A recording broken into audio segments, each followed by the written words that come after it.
ভালোবাসা, রোম্যান্টিক ভালোবাসার ছোট্ট গল্প। আহা নন্দিনী, এরকম বাচ্চাদের মতো জেদ করতে নেই। বয়সটা বেড়েছে তো নাকি?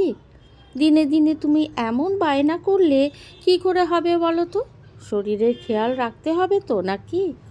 অনিন্দ্যবাবু নিজের স্ত্রী নন্দিনী দেবীকে রাস্তার পাশে দাঁড়িয়ে বোঝাচ্ছেন তখন থেকেই, কিন্তু নন্দিনী দেবীকে কিছুতেই বোঝানো সম্ভব হচ্ছে না। তিনি আজ বৃষ্টিতে ভিজবেনই, জেদ ধরে বসে আছেন। ওনাকে আটকানোর অসম্ভব প্রয়াস করে চলেছেন অনিন্দ্যবাবু। প্রায় 60 বছর আগে প্রেম থেকে বৈবাহিক সম্পর্কে আবদ্ধ হয়েছিলেন তারা। তারপর একে অপরের হাতে হাত রেখে এগিয়ে এসেছেন এতগুলো বছর। মাথার চুল পাক ধরেছে, গাল বেঁকেছে, শরীরের চামড়া ঝুলেছে, কিন্তু বৃদ্ধ হতে পারেনি ওনাদের ভালোবাসা।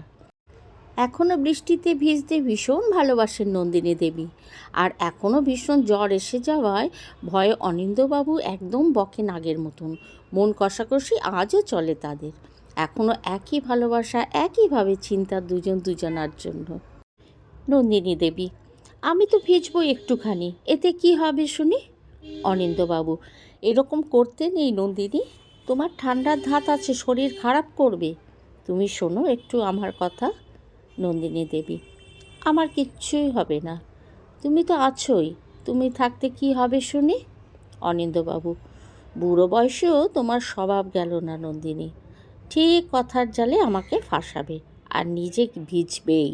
আমি কিন্তু আর ছাতা নিয়ে দৌড়তে পারবো না তোমার পেছন পেছন। নন্দিনী দেবী একগাল দুষ্টুমি ভরা হাসি নিয়ে: বুড়ো হয়েছেও এতদিন স্বীকার করলে বুঝি? তুমি বসে থাকো, আমি বরং ভিজে আসি। অনিন্দ্যবাবু: শোনো নন্দিনী, এখনও বুড়ো হইনি, আজও তোমায় আগের মতো ভীষণ ভালোবাসি। নন্দিনী দেবী: উফ, থামো দেখি, লোকে শুনলে কি বলবে বলো দেখি? অনিন্দ্যবাবু: লোকে শুনলে শুনুক, আমার বউকে জনসম্মুখে ভালোবাসি বললে তাতে কার কি আপত্তি? আজও নন্দিনী দেবীর মুখটা লজ্জায় লাল হয়ে উঠল।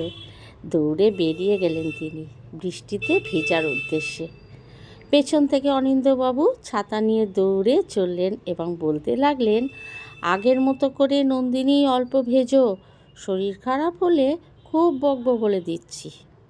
হ্যাঁ, ভালোবাসার কোনো বয়স নেই, নেই কোনো পরিধি। এ এক স্বাদ যা গ্রহণ করতে লাগে কেবল দুটি ভিন্ন মানুষ, কিন্তু একটি আত্মার সন্তুষ্টি। ভিডিওটি ভালো লাগলে অবশ্যই একটা লাইক করে সাবস্ক্রাইব করে পাশে থাকবেন।